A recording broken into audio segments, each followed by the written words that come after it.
Ladies and gentlemen, let me give you a little dose of reality.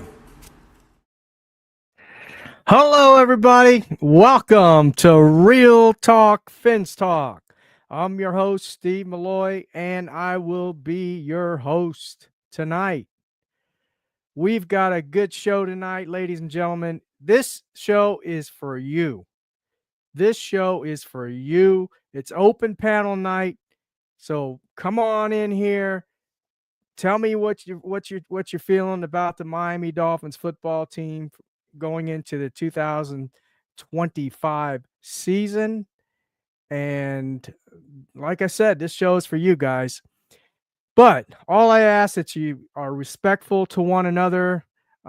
Keep the cursing down to a minimum if you can help it. No cursing at all. I would appreciate that.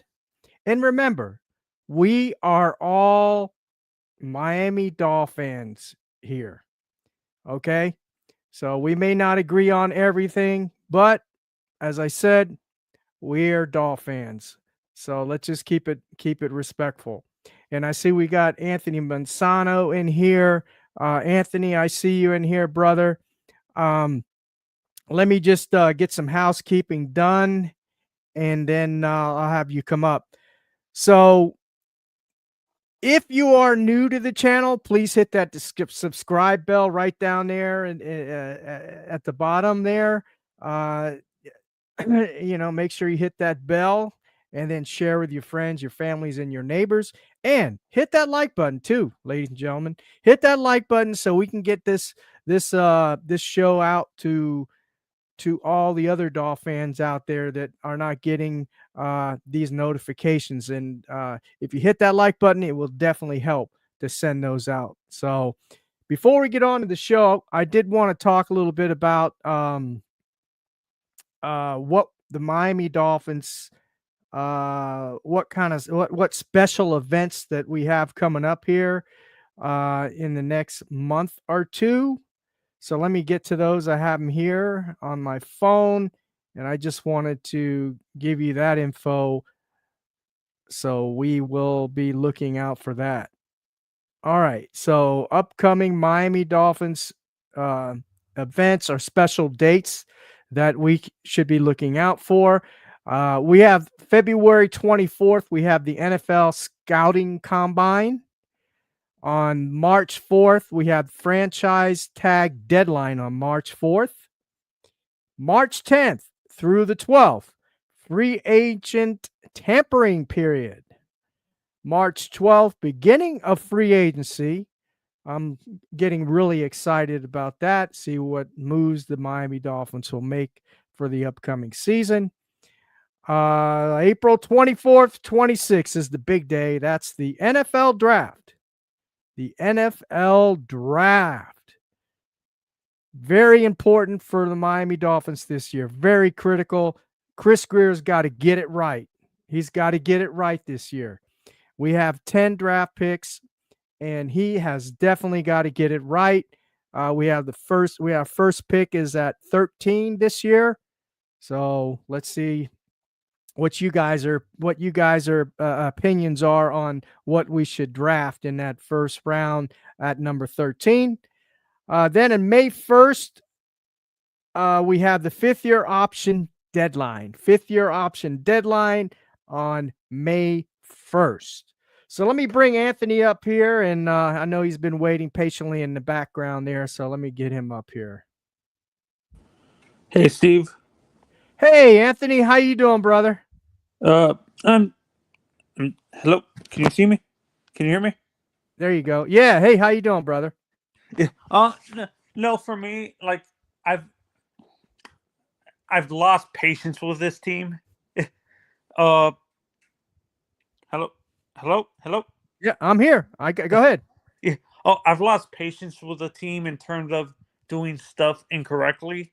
So I'm to the point where I'm in a wait and see mode. Right. When it comes to what the Dolphins are going to do, in the draft, I don't see us sticking at number 13. I think we trade down with a team who is desperate for a safety. Like maybe an a Cincinnati or like an Indianapolis who needs a safety like a Malachi Starks, because that's those teams need a safety. I think we trade down and draft another pass rusher. I don't think we is Jalen Phillips already did Jalen Phillips' 5th year option already pass? Think he's up for his 5th year option this year. I don't Yeah. think we pick it up. I honestly don't. I think we're gonna let him walk. Really? Yeah, and draft Wow. a young guy like a Nick Scorton or his teammate on the other side and Shamar Stewart and stuff like that, and build Wow. our defensive line through the draft. Because Mm, honestly, I really want to keep him, but I can't trust him to stay healthy. His Yeah, it's been two he's years, like 2 years in a he's like row. 2 on He's been defense. hurt. You can't trust him to stay healthy. Hmm. Yeah, no, I agree with that. Yeah, it's What gonna are your be opinions on interesting. trying to? Do you think if Aaron's a free agent because him and the Jets mutually parted ways? Do you think Hmm. he would be willing to become a backup quarterback to a young quarterback, or his ego is too big for that? Like, do you think he still has belief in himself to be a starter, even though he realizes that he's not as young as he used to be, and his arm is he's slowly falling off the cliff? Yeah, I don't think Aaron Rodgers is going to come here. He's not going to come No, here no, I'm saying in in a general. backup. Do you think he would become a backup, or do you think his Oh, no, no, no. I think his ego's. I think his ego's too big. I don't think he's going to be. He's going to want to go somewhere he and you start. don't think he's gonna be humble himself and I don't realize think. he's not I don't think the so. Aaron he used to be? I don't think so. I don't think so. I think wherever he goes, he's looking for a starting position. Evan Posner says that they have already picked up uh, Jalen Phillips' 5th year option. So there goes that theory. Um, and he also feels that Rodgers will retire. Oh, we'll see. We'll see. We'll see if he retires or not. And maybe he does. Maybe he does humble. He gets a little humble and he does take a backup position. I think it would have to be in the on the right team for sure. And I don't think he's going to go to a losing team. He's going to want to go with somebody that has a winning record, or and maybe back up somebody there. But if he decides to do that, if he doesn't retire, but I really think he's looking for a starting position. And if he doesn't find that, I think Evan might be on onto something here. He might retire, you know. So anyway, that theory of Jalen Phillips, yeah, yeah, yeah. He's already signed his 5th year option. I thought I didn't. Do you know when he signed that, Evan? Did you want to come up on the show tonight? We got the links dropped because I wasn't aware of that. I didn't know they had picked up his 5th year option. Did you know that, Anthony? I guess you didn't because you asked. Are you still there? Anthony dropped out. He dropped out for some reason. But yeah, I getting Aaron Rodgers. I definitely here he comes. I definitely don't think he's gonna be a Miami Dolphin for sure. Sorry, I got a call from my mom. She was trying to wonder what public sub I wanted. Oh, no problem, man. Anyway, yeah, no. So you heard about Jalen Phillips, right? Evan Posner said that they picked up his Which fifth is a year option. mistake. This is what I hate about Greer. He Yeah, knows this guy's injury prone, yet he picks up his 5th year option. Like, yeah, makes no sense. yeah. I mean, and like you made a great point earlier. You know, he's been injured 2 years in a row now. You know, um, and to be quite frank with you, I don't know how you feel, Anthony. I felt they brought him back too soon. How about you? No, I said it. Was it last? When did he get injured? Exactly. Like when was Oh his man, torn ACL? the Was it the end of last tennis. year or the middle of the year No, before? No, no, no. It was the Tennessee game this past year. Remember? He got hit by Jordan Poyer. Oh, The year oh no, before it was his I'm talking about Achilles. It the was one that he recovered from before he got injured again. right, right. That was the Achilles. I don't remember what game that was. Was it the Jets game? Yeah, I think it was a Jets game. I think Yeah. for an ACL Achilles tear like that, I think Mm-hmm. at the max, I think he should have came back maybe week 10 or week 15, week 10 or 13 around Mm-hmm. that time. Yeah. I think having him come back around week 6 was too early. Yeah, I agree. Yeah, I agree. I'm with you on that. I really do believe they brought him back So too I blame early. Chris Greer for pushing him too. Yeah. Yeah, for sure. And speaking of edge rushers and things, I know you dropped out again. Okay. So the other question I have for anybody that's in the chat right now, and I appreciate you for joining. Well, how about Chubb? You think we're going to release Chubb, or do you think we bring him back? He didn't play the whole year, and he's has a an injury history as well. So I don't know. I don't know about Bradley Chubb if we were even going to bring him back or release him or whatnot. I don't know. I think, in my opinion, I think we should release him. But I don't know. We'll see. We'll see what they're going to do. Um, and we got Chop Robinson. We got Bradley Chubb, and then as Evan stated, they've given Phillips his 5th-year option, so that's 3 edge rushers, and then we're also bringing back Kamara as well. Are you there, Anthony? Anthony, you there? Yeah, I'm still here. So I'm Okay. sorry. I feel like I'm being rude to you, just cutting you off and answering a call. No, that's fine, man. I understand. So I was talking about Bradley Chubb. Are we going to release him? We going to bring him back, and or what?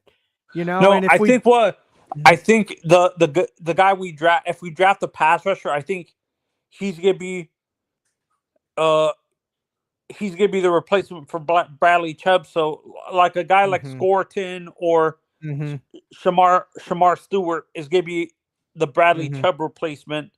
hmm And in the future, if he continues to show he can't stay healthy, uh, Jalen Phillips is a replacement to go across Chop. right, right. Now let me ask you this: in what round are we going to draft? If we do draft an edge, when do you feel we're going to draft Like him? I said earlier in the before I had to answer that call earlier, I Mm-hmm. said we trade down to 16. I think that's like Atlanta or Right. with a team who needs a is desperate for a safety. So we trade down around like 16 or 19 or whatever, get Mm-hmm. a extra third round pick. We draft a Scorton or a Stewart. Then in the Mm-hmm. second round, we draft Alfred Collins, the the tackle, the defensive tackle from Texas. If you ever seen him play, the kid from Texas, the tackle. No, I haven't been following college, so this all these names you're bringing up are foreign to me. So if you can kind of give me some He insight. he Hmm. he's like a bit. I would compare him to the guy who he's an Albert Hainsworth type of tackle. Okay. If Hmm. you remember who Albert Yeah. Hainsworth Oh, was, absolutely. Oh, yeah. Tennessee. he's a big guy who's gonna clog up the middle. That's the type of tackle we need. So a nose tackle. He would be a Like probably a nose yeah, no, tackle. he's not he's not what a traditional nose. He's like an Albert Hainsworth, but Oh, he okay. has better pass rushing ability and stuff like that. Okay. Gotcha. Gotcha. What you know what his height and weight is? He's 6'5". He's 6'6", 320.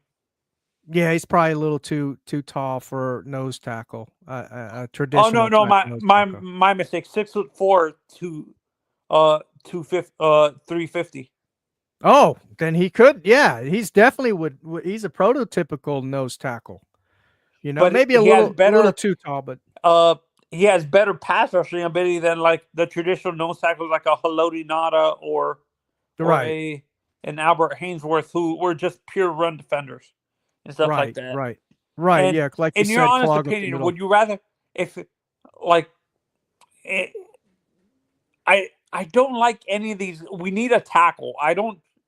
We need a tack. I understand the guards are too much of a reach right now. If we stay at 13, Tyler Booker's a reach, in my honest opinion. Hmm. The kid from The Alabama is a tackle. yeah. No, he's Hmm. a guard. Oh, Guards he's a and guard. centers to me, Okay. the interior guys Mhm. are too much of a reach. Right. And no, Calvin Banks is a hybrid. He can the kid from Texas. He's a hybrid. He can play both guard and tackle. But to Right. me, I would rather, like I said, trade down, get more capital, and solidify our defense and Right. stuff like that. Because our weakness is up the. You agree with me that our weakness is up the middle in the defense? Uh, Yeah, yeah, I agree with you, but I think yeah, we got a lot of holes to fill, man. We need the trenches on both sides, defense and I offense. think we're honestly. I think what's going to happen is we're gonna in free agency. Uh, did Armstead already confirm he's retiring? No, but here I'm glad you brought that point up because what I was hearing now this is just hearsay. I can't remember if it was Fin Central. Yeah, I think it was Fin Central. They were making a comment on X and they said that the Dolphins were in talks with Terran Armstead about his future and that it's a possibility. Now, get this, they might move, which I think is a terrible move. They might move Austin Jackson back to guard and have Patrick Paul play right tackle and keep, of course, if Armstead doesn't retire, he'd keep his natural position, which I think would be stupid because number one, Patrick Paul is not a right tackle. He's purely He's a way left too big. tackle. Yeah, but he's purely a left tackle. He's not a right tackle. And Austin Jackson is not a good guard. And then if they do that, who are they going to release? Or are they going to keep, or will they keep Eichenberg or Robert Jones, or keep both? But I can understand. I can understand the logic of what they're trying to do. Having Patrick Paul being the blind side protector of Tua on the right side because of the fact Mm-hmm. that he's a left-handed guy and Right. stuff like that. So I can understand where their logic is coming from. Having Yeah. I understand he hasn't played. He's a pure left tackle, but I can understand the logic of moving him over to right, being the blind side protector of Tua. Yeah. Well, I get it. I get that. But I think we tried that last year. He played a little bit of right tackle and he wasn't very good. He's better on Wait, wait, as a left wait. tackle. I never. I did. Did Austin get injured during the season? Yeah, he was injured last year. So that's Austin what I'm Jackson asking. Do was you think injured. are there any good?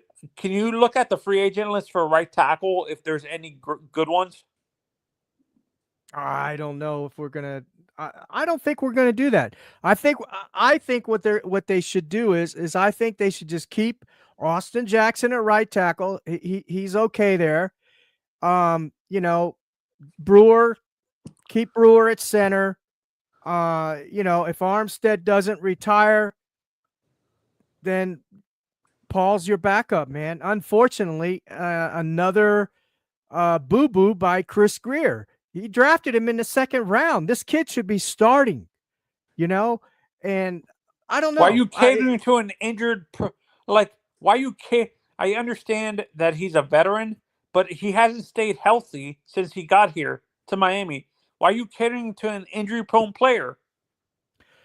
I agree. I definitely would like. I want to see Armstead retire, but I don't think he is. And the Dolphins like him, man. They've already Could we talked. get like in a trade? Could we get anything back for Armstead? I don't think so, man. Nah, he's number one. He's over 30. He's injury prone. I don't think anybody's gonna want to put a Terran Armstead, to Even be for quite like a frankly. like a 7th round pick or something like that. I don't know. It's possible, but I don't see that happening. I got some breaking news here. Yeah. Basically, Bobby Finstock just uh, put it in the chat. Breaking news: Miami Dolphins are hiring former Houston Texans offensive coordinator Bobby Slowick as their new senior passing game coordinator. That's according to Tom Pelissero. So this means, honestly, I hope this means where he's starting. McDaniel's starting to realize that Frank Smith uh is not a really good coordinator, and this is slowly starting to take power away from Smith as the coordinator. Yeah, well, I don't know. Didn't we no, he's gonna be ahead of Prince, the wide receivers coach. So he's gonna be in charge of those guys. Oh, You Slowick? know. Yeah, he's the senior passing game coordinator. That's So what he's they just hired him as. that's just another term for a wide receiver coach, basically. Uh yeah, wide receivers, tight ends, passing game coordinator basically. And I've been So like Steve. I've been saying this, and I'm not sure if you agree with this. Is thank you, to me, Bobby. and to me, this is what hurts a team like Miami. When we Hmm. hire a coach, we want to. I understand why they do it because it's familiarity, but I think I've said this multiple times. Fami- Familiarity breeds contempt when it comes to a coaching staff because you're so comfortable in that scheme that that's why you get so bogged down because it's way too much similarity. And I think that's what has hurt the Dolphins the past 2 years, having too many coaches from the same coaching tree is hurting us. Mm. That's a good point. Possibly, possibly. I like what Onion Zizine said here. This comment he made. He said, "Do you think Tua, Hill, Wallow are playmakers? I don't think they are. This team needs playmakers." Um, Tyreek is. Waddle is yeah, iffy. Waddle, Tua, Waddle, Tyreek. I mean, those guys. Look, everybody that's been watching Real Talk, Fins Talk knows my opinion of Tua Tagovailoa by now. Now I'm glad Bobby put the breaking news up there in the chat because maybe this passing game coordinator Slowick, maybe he can do something to help with this the passing game because the the passing the game, stagnation. yeah, the stagnation of the passing game last year was in of Tua, not Tua, but of Hill and Waddle. And to be honest with you, I mean, how can we even say it was stagnation? Really, if you look at their stats, it's not like there was a drop off, but it's not like they were totally terrible. You know what I mean? I mean, No, they but had. but but what I mean in terms of stagnation is Mhm. uh the their obsession with throwing balls in the middle of the field, and Yeah, no, that's I how agree. defensive. I agree. I agree. Yes, go ahead, Anthony.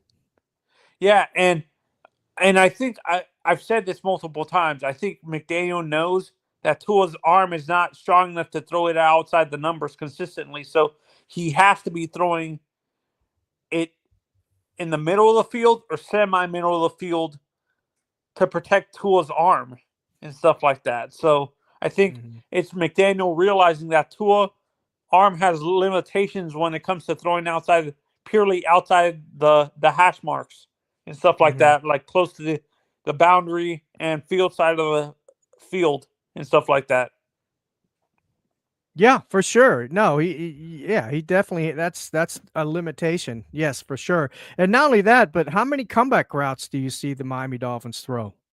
I don't see a lot of what I don't see a lot of. I don't see a lot of comeback routes, like you said, going to the outside of the field. I don't see a lot of like post routes going to the what is it called to the corner of the end zone, Right. Mhm. or like option option routes like that. You see a lot of option routes with like slants going to the middle of the field and stuff like that because he knows Tua's arm is very suspect when it comes to the boundary throws and stuff like that. That's what I like. That's what I like. I'm not sure if this sounds contradictory. That's what I like and hate about McDaniel. He knows the limitations of the quarterback, but he's Mm-hmm. obsessed with him. Like he wants to prove that he can develop this kid, but he knows there's limitations with him. So explain that. I can't explain it, and I here. Let me ask you this question: all last year, at the beginning of the year, Tua Tagovailoa, he did throw some You have balls no picture. downfield. You have no picture, Steve.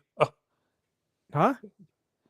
Your picture keeps on going in and out. I'm not sure if it's. Really? Do you have like your? Is your internet where you are like I can iffy? see it. I can see myself on here. I don't No, see but myself every going in and time, out. sometimes we can see you on and off sporadically. Your picture goes black sometimes on Oh, our okay. side. Oh, okay. Evan says I'm okay, so I'll go with what he said. But I was going to ask you a question. Oh, I think Anthony's the one having the problems. He keeps going in and out. Just lost him. Now he's back again. There you are, buddy. Uh I have to refresh. Maybe it was my StreamYards thing. uh-huh. It could have been. Could have been. Let's see. Jake says Tua can make the throws, but not once his best throwing stance is broken. I agree He's to too an much a extent. structured quarterback. Yeah, I agree to an extent. Um, no, I don't think Tua can make the throws. I agree with Anthony. He cannot make the throws outside the numbers. And he can throw it deep, but that's not his forte. And His and, forte. Mm-hmm. Go ahead, and Anthony. Steve, I'm not sure if you ever saw this interview with Kyle Shanahan where he wasn't targeting Tua and Brock Purdy, but he was saying that type of quarterback has the limitations in his scheme because they want to have outside the numbers throws, but they know those quarterbacks can't do it consistently because they don't have the zip. That zip, they loft the ball too much, is what he was saying. Those type of Right, like right. precision type quarterbacks tend to loft the ball way too much. Yeah, and that's exactly. And when he does throw a long ball, nobody's saying he can't throw the long. I'm not saying he can't throw the long. He can. It's that's not his strengths. And when he does throw the long ball, you know, 9 out of 10 times, Tyreek, Waddle, they all have to come back for it. Because there's It- too much air and it dies too down. much. Yes, he doesn't have the velocity. I mean, watch Bo Nix throw. Watch Jaden Daniels throw. Watch freaking the Super Bowl. Watch when Jalen Hurts threw that long ball. Okay, I know everybody's saying, "Oh, he had all the time in the world to throw," but look at the accuracy on that ball in the distance that he threw it, and how quick it got to Smith. That's what I'm talking about. And Yeah, no, and for me, I when I say this, why does it? I feel like people feel like I'm a hater of Tua when I'm giving legitimate criticisms of his actual limitations. yeah, yeah, I like this point too, Anthony. He Ozon signs. Oh, I can't even pronounce it. Onion Zine. I hope I'm pronouncing that correctly. If I am, I'm sorry if I'm butchering up Orion your name. Z Orion Z. signs. There you go. Very good. Orion Z or Ryan Zine. I'm sorry, man, if I'm butchering it up. But he said, we saw this season that Hill and Waddle couldn't beat cover two defense. That's why Jono was huge this season. So it's McDaniel's system or Tua or both. Yeah, Maybe it's a hybrid of both. I think it's both. Yeah, I think it's both. I think it's McDaniel's system, and I think it's Tua's limitations. Again, cover two. Look what Bo Nix did. Look at all these other quarterbacks. they're all these defenses. A lot of these defenses are playing cover 2, and they get the ball to their receivers. So why can't Tua and McDaniel? Why can't they do it? And this is probably one of the reasons why they hired Slowick. Maybe he can help them out in this area. Because look at what he I don't did, know. and they're not basing off what happened this season with what caused him to get fired with Houston. They're looking at what he did with CJ his rookie year. Right. Right. So I think to me, this is why I'm saying I think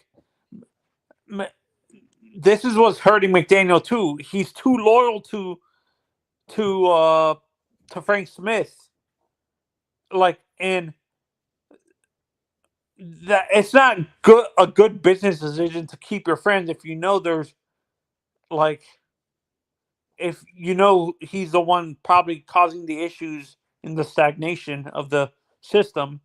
And I was saying this, I think the Dolphins need to move away from the Shanahan coaching tree and maybe going into Andy Reid, looking at Andy Reid's coaching. I'm not sure if Andy Reid is the same Shanahan system. Like, if he's coming from that Mike Shanahan coaching tree or Sean Payton coaching tree. Mm-hmm. Well, here I'm not sure, but here's a point that I brought up the other night on Finn's Faithful podcast. If y'all in the chat haven't subscribed to Finn Faithful's podcast, you need to. He's really good, knowledgeable, fair, and he's honest. George is his name. Y'all catch him at Finn's Faithful podcast and hit that subscribe button. But I was on his show the other night, and I made this point about Mike McDaniel, and I'm going to ask this question to you as well, Anthony. Do you think, because you brought up the point, right, about the Shanahan system, do you think that's all McDaniel knows? Maybe that's just all he knows. Maybe that's why he hasn't made these adjustments that are necessary. And that's why I said I think the Dolphins were desperate to hire a coach when they hired McDaniel. Mm-hmm. I think McDaniel should have gone to the Andy Reid, like going to Sean Payton or Andy Reid and stuff like that, learn under them before he became a head coach, or like I said, go to college and become an offensive coordinator there become a coordinator or a head coach in college first and get all those growing pain, because a first-year head coach, a young coach like a McDaniel, that growing pains shouldn't happen in the NFL. That should happen in college. Right. I'm not sure if you agree with that, Evan. Evan Posner in the house. How you doing, Evan? Finstanza, hello.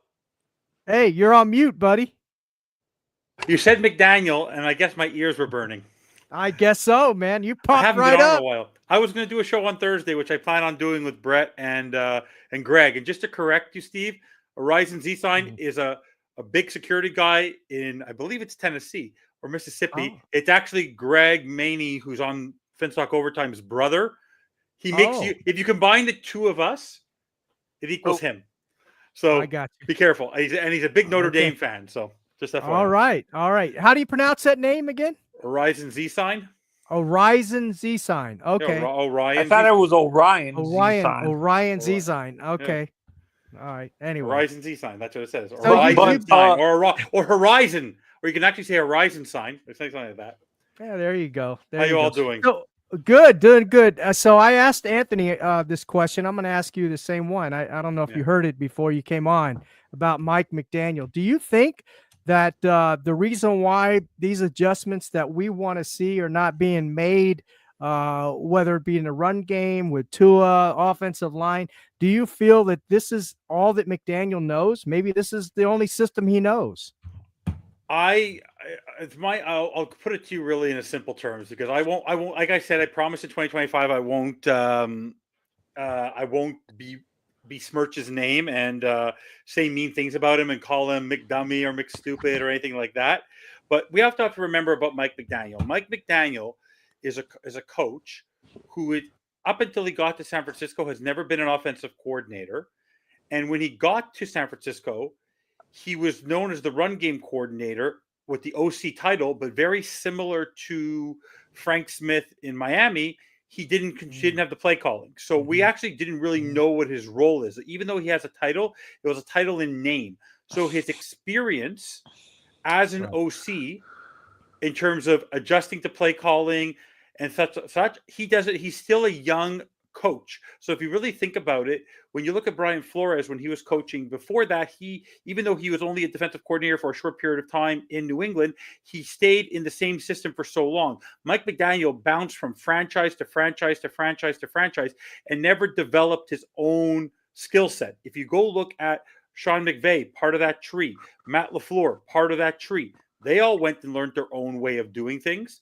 The problem with Mike McDaniel, which we've all talked about many, many times, is in year one of his being the head coach of the Dolphins, and Teddy Bridgewater had to come in. They tried to fit it into the Tua mindset. There was no adjustments. Skylar Thompson tried to fit the Tua mindset, didn't work. Last year, Mike White didn't work. Skylar Thompson didn't work. This year, he finally adjusted to Tua being out and started doing the dinking and the dunking. The problem is that the Miami Dolphins offense, and that was always a fight with me and joking around with Dahl and joking around with Bobby and joking around with everybody, is that we always made the joke that Devon Achane was, I always called him a mid running back. Why? Because they turned him into a third wide receiver, because I always made the joke that the Miami Dolphins are great at the running game, except on third down, fourth down, short yardage. Everything else, they're good. So the problem with Mike McDaniel is they caught up to him very, very quickly. The moment that Los Angeles Chargers game happened with Brandon Staley after that San Francisco game, we started to see those cracks in his offense, and people started to adjust. He never adjusted. He goes to the office.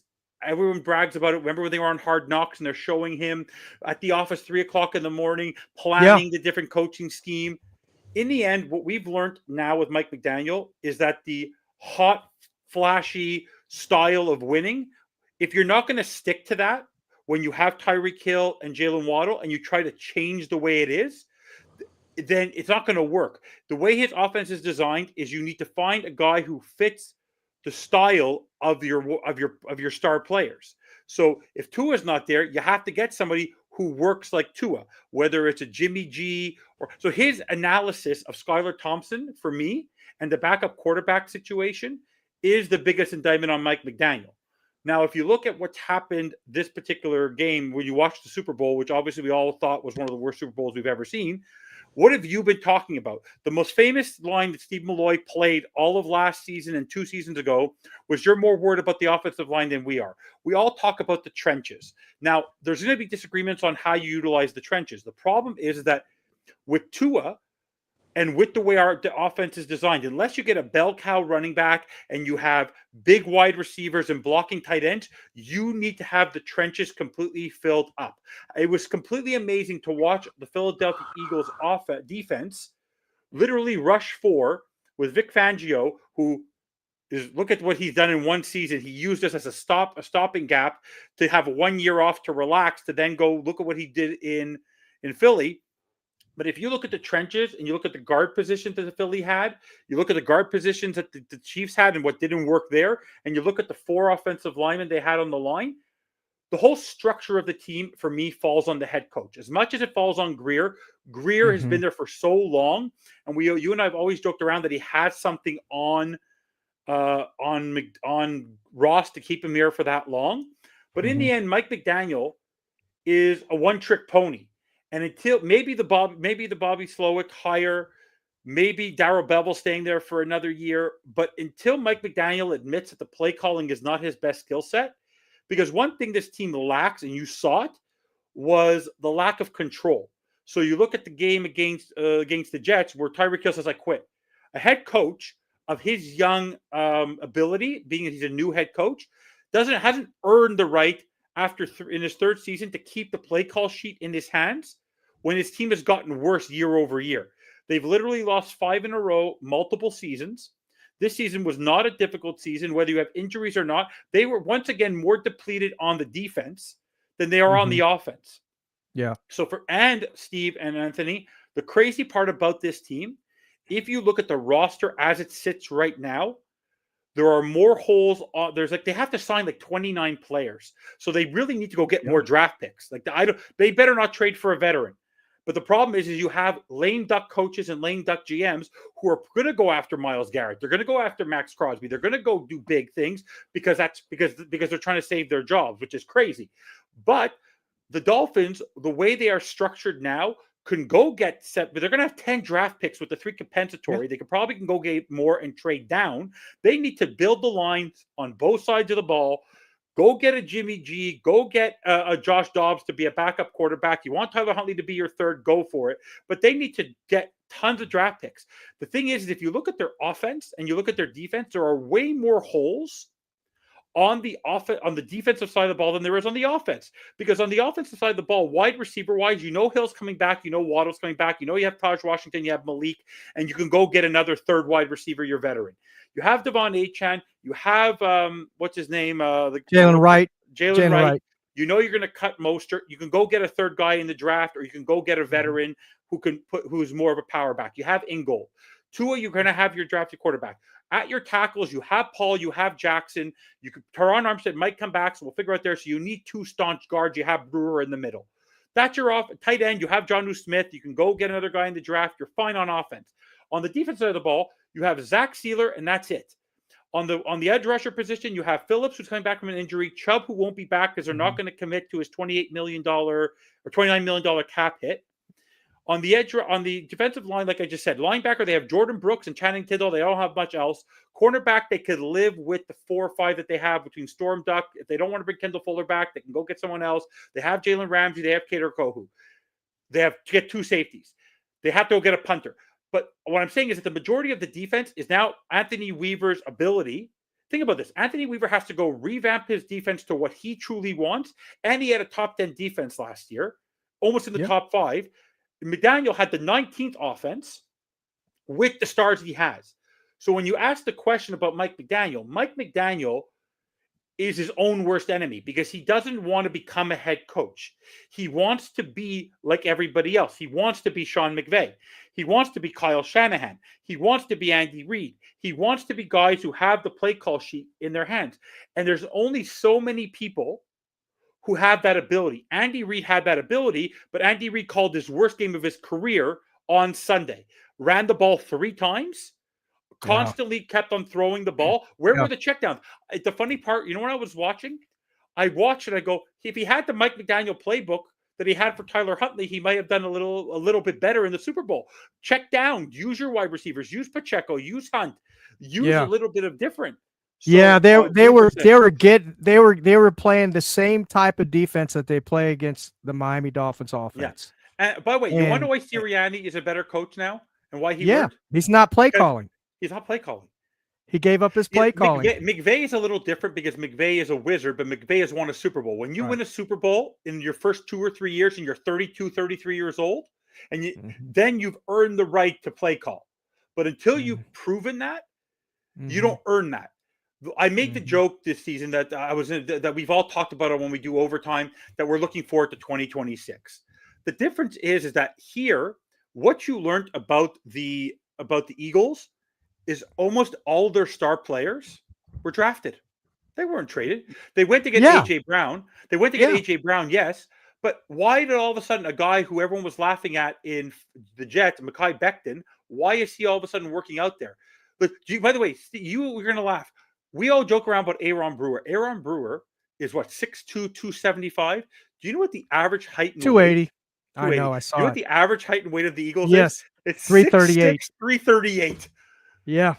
That's what I was going to bring up. By the way, I was going to say, did you see the size of those guys? But by the way, to make you laugh, to make me laugh, when the Dolphins won the Super Bowl in 72, the average size of the offensive lineman on the Dolphins team was 245, which was even funnier. I go back 50-something years.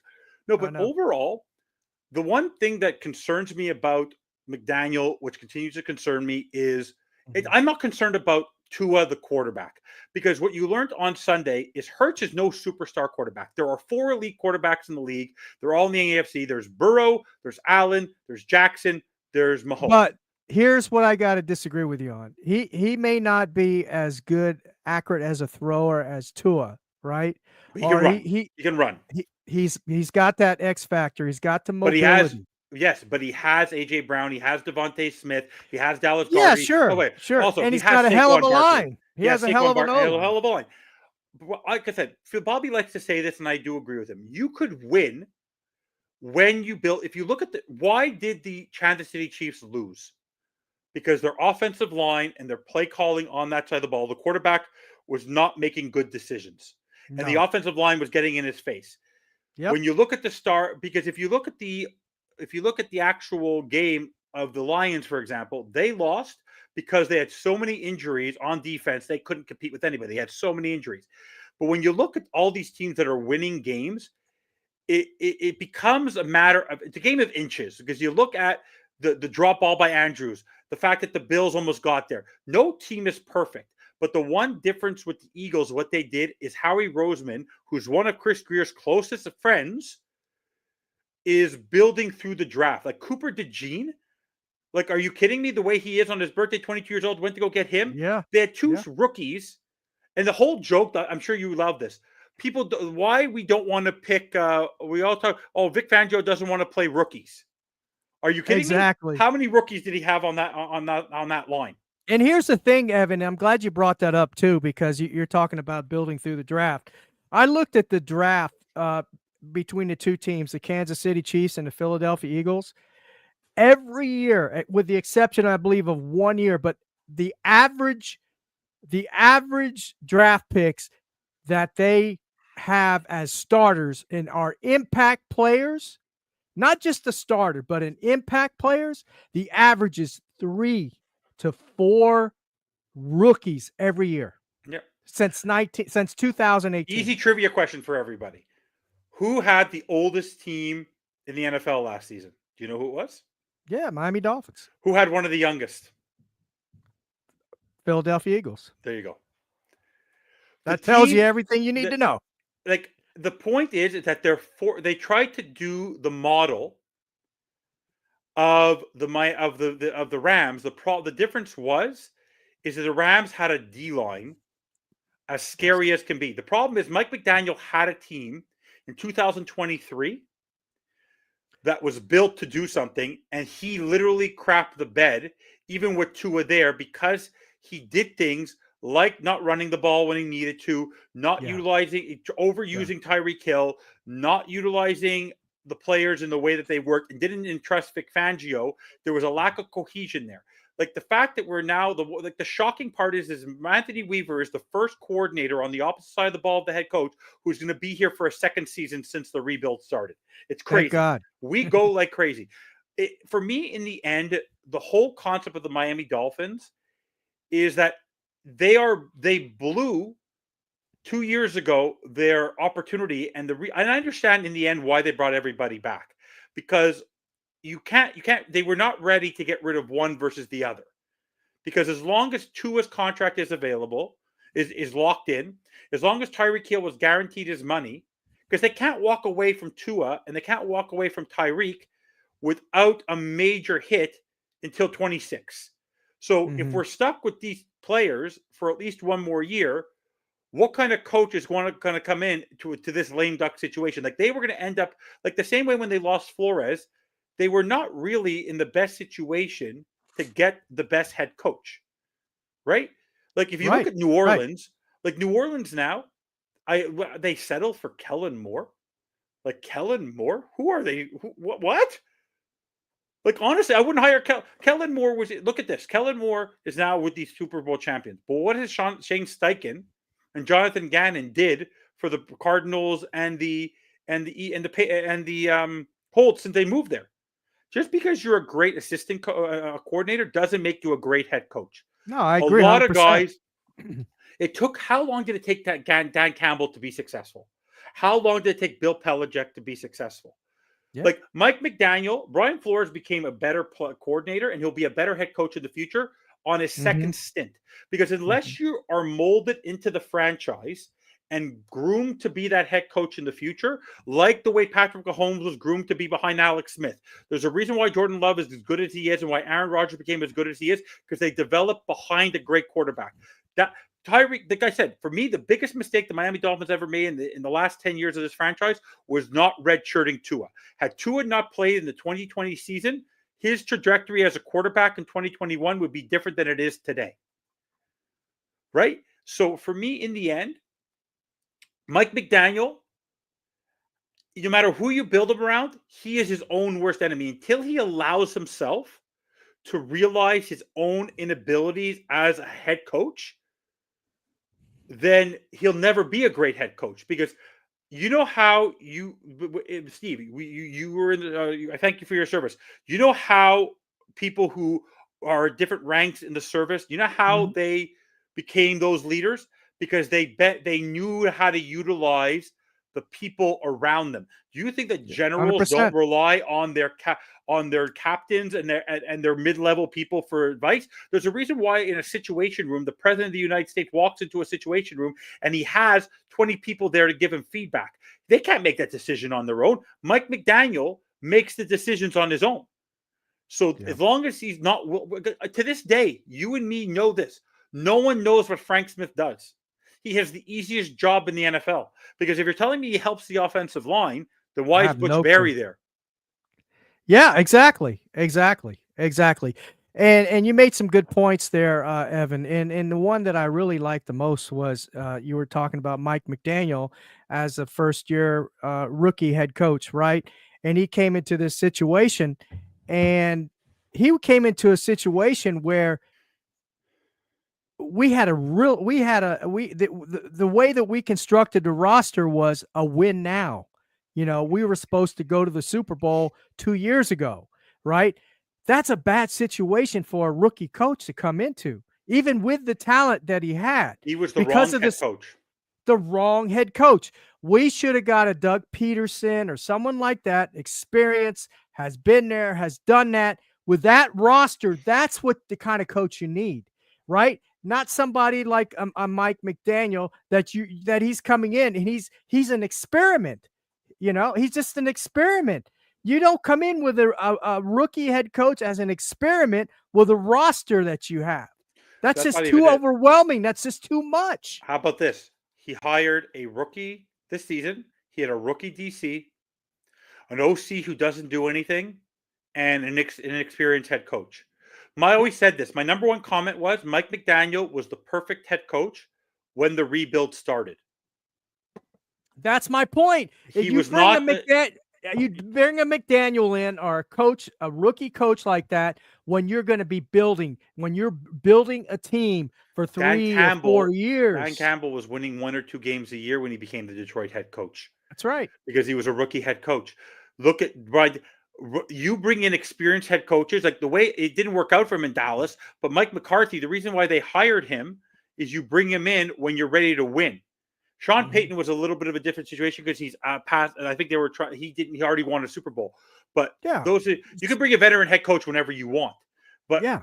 rookie head coaches, you don't bring in rookie head coaches Mm-mm. unless you have A1 number one quarterback who literally is so dominating. It doesn't matter who your head coach is. You Mhm. need to build with the players. The fact is that Tua is in year 3 and you're bringing in a rookie head coach to redevelop him. That's not the right thing. That Right. doesn't work. Right. So now we're in a situation where I want, the number one thing I want to see is, I do not want to see a wide receiver. I do not want to see a tight end. Like, honestly, I don't want to get, I understand they like Malachi Starks, but I think we're going to have the same Javon Holland problem. I want them to, they need to have, with the payroll they're in now, payroll cap hell they're in now, which they can always move Yeah. things around, Steve. They need as many new bodies, as many mean bodies as possible. Yep. You know what the difference is? You look at this team, the Eagles, you look at, and they looked nasty. Name me Yeah. one player They got that dogs on those teams. Name me one player that maybe Jalen Ramsey. Name me one player that instills fear. Not even Zach Sealer instills fear. He's just a good player. but there's no one who instills fear in me. Christian Wilkins instilled a little fear because he had that little bit of he knew how to tease a player. He knew how to get under Right. people's skin. Right. You don't have that. No, Like, we you don't don't. have that. You don't have dogs here. We Also, don't. Mike McDaniel's biggest mistake is you let Tyreek Hill be a captain. You have the captains on this team are the wrong people to be captains. Like, yes, you have Calais Campbell, but you can't do that. Like, unfortunately, you're looking now. Look at all these people who are going to be leaving now. We don't want back. I don't want Javon Holland back. Liam Mm-mm. Eichenberg, salut la visite, goodbye. Half their He's- players that we've drafted, we have no man. You can only think about this. You have Austin Jackson coming back from an injury, Jalen Phillips coming back from an injury, Tua coming back from an injury. These are your star draft picks. These are your star draft picks from the last couple drafts. Jalen Yeah. Waddle, if you look back on this, think about this, Steve. The team that Mike McDaniel is part of now and Chris Greer, we had the number 3 pick. Imagine if we had Penei Sewell or Jamar Chase. I was so excited when they moved down to 12. Great decision. You stay there. Then they trade another first round draft pick with the Eagles to go get Waddle, who is Yeah. equivalent to Devontae Smith. You could have still had Penei. Like, it didn't make any sense. It doesn't make any No. sense the way they're structured. So next year, the only thing about next year is that the best chance they have is to get as many trench players and as many players they can to basically absolve Tua of having to worry about getting the ball out within 3 seconds. Yeah. Yeah, for And sure. if you're going to rely on Jalen Wright and Devon Achane, and you maybe go get another bell cow running back as best as you can, you're going to need dogs on that line. Because if you think about it, you also need to find different ways to win. Saquon Barkley was a non-factor in the Super Bowl. He was a non-factor. Yeah. They won that because of their defense and timely plays. Yeah. So in the end, and also it helps when you have a quarterback that ran the ball 11 times for 72 yards, scored a touchdown, and threw another nice long ball. but he wasn't what the I star mean? of the game. But I think that was What? more about also part of the reason why he had a good game is that defense was gassed. Like, did you see Chris Jones with Well, his for neck? sure, for sure. The defense was getting bullied by the offensive line. Steve, For sure. Steve, 2/3 of most teams. Tom Brady, when he had 4th and 1, you knew that was gonna happen. Typically Patrick Mahomes 4th and 1, you know what's gonna happen. Peyton Manning back in the day, 4th and 1, you knew what's gonna happen. I am more concerned when the Miami Dolphins on 3rd down or on 4th down, I'd rather than be 4th and 7 or 3rd and 7. Yeah. Every time they're 4th and 1 and 3rd and 1, it is, or 4th and 2, it's a disaster. He doesn't know what to do. That's the concern I have, is that in the end, it doesn't matter how good Tua is, how good Tyreek is. It doesn't matter. If you don't have an intimidating, frustrating trench play team, because Patrick Mahomes is known for 2 reasons. In his 2 Super Bowl losses, he was running for his life. Why? He didn't have a good his offensive line was completely out of position. People were playing position they didn't belong to play in. Yeah, And exactly. they were facing were a bunch of dogs. If you don't have good trench play, as any team knows, you don't have the chance. And the difference is that people are going to say, well, Tua's not good enough. It has nothing to do with Tua. It has to do with the fact that if you want a chance to compete in the playoffs, you need to have strong trench play to be able to adapt and utilize multiple plays within your offense. If it doesn't work on the running game, you're the passing game, it's going to work with your running game that day. There's always going to be a balance of attack. Unfortunately, the problem is that also you look at Mike McDaniel and when you look at Mike McDaniel, you don't look at a head coach. You don't look at someone I trust to go into battle with. There's no fear in him. Why? Because he hasn't done anything. All he's done is lose. So until they show us something different, we all have. The point is they realize how pissed off the fan base is, right? But if they don't realize, because they don't realize on the days if they try to go get a Max Crosby or a Myles Garrett or anyone like that, or another wide receiver, a star wide receiver, that is not going. That will be the first time in many years that the Dolphin fans are not going to accept these trades. Yeah. I will not be happy with any veteran star free agent that they sign. They want to bring back Calais Campbell, great. You want to bring in a good defensive lineman on the cheap, great. But if you're going to go get a $20-25 million guy, if they put yourself in more cap hell so we stink again in 2-3 years, you're doing the same. You're basically not learning from your mistakes. They need to cut the fat and start over. Because you want to know what? There are a lot of teams. 100%. There are a lot of teams that can win this year if they do smart things in the draft. They can actually win next year. Because the core, because they already have enough core star players. Tyreek Hill, Tua, Ramsey, Sealer, Jonnu Smith, Devon Achane going to year 3. They have those players that have the ability to make plays. How do you balance that? With 2 powerful guards, great linemen, and you just go to a stout safety and go from there. No old players. I don't want any player signed over the age of 30. Unless quarterback. I agree. Don't want I player over agree. the age of 30. Not one. I agree. We need to cut the fat, like you said. We need to cut the fat, and we need to get some new, fresh, young faces in there. Dogs. Jared Goff is not a good quarterback. He's not a good quarterback. Jimmy G, when he won, is not a good quarterback. What happened? They built offense. When the San Francisco did well those couple of years when they made it to the Super Bowl, that was a scary D line and that was a scary offensive line. Then they had to lose some of them. That Detroit offensive line, scary as can be. Why are those quarterbacks successful?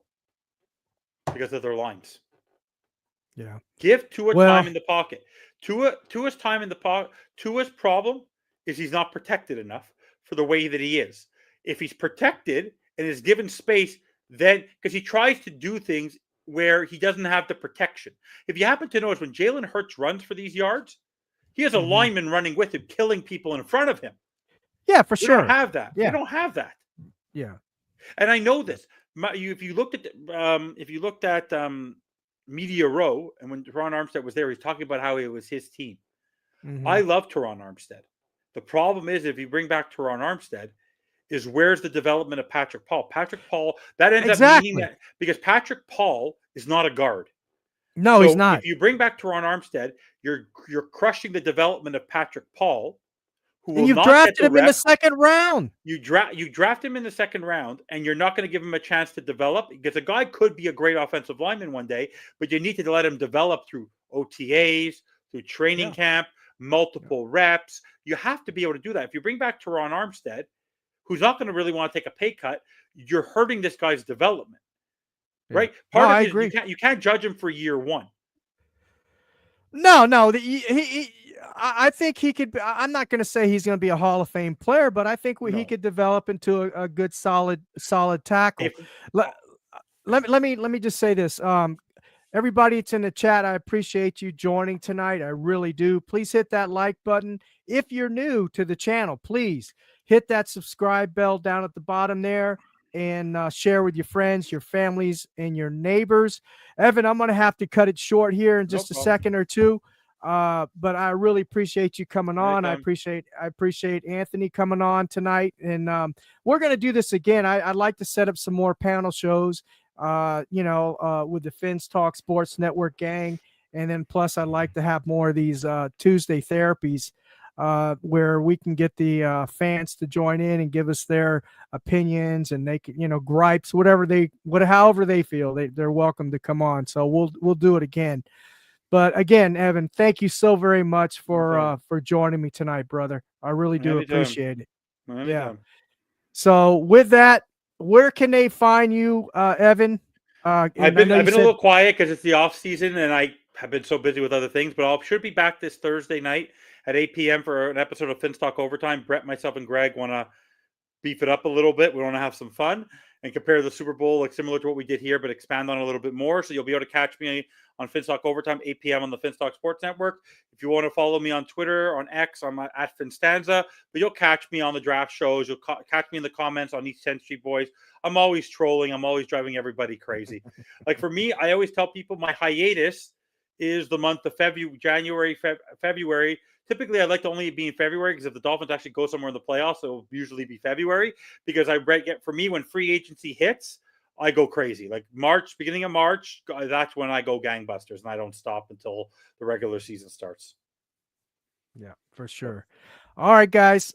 Again, appreciate you for joining tonight. God bless. And remember, Dolphins number one, baby. Dolphins number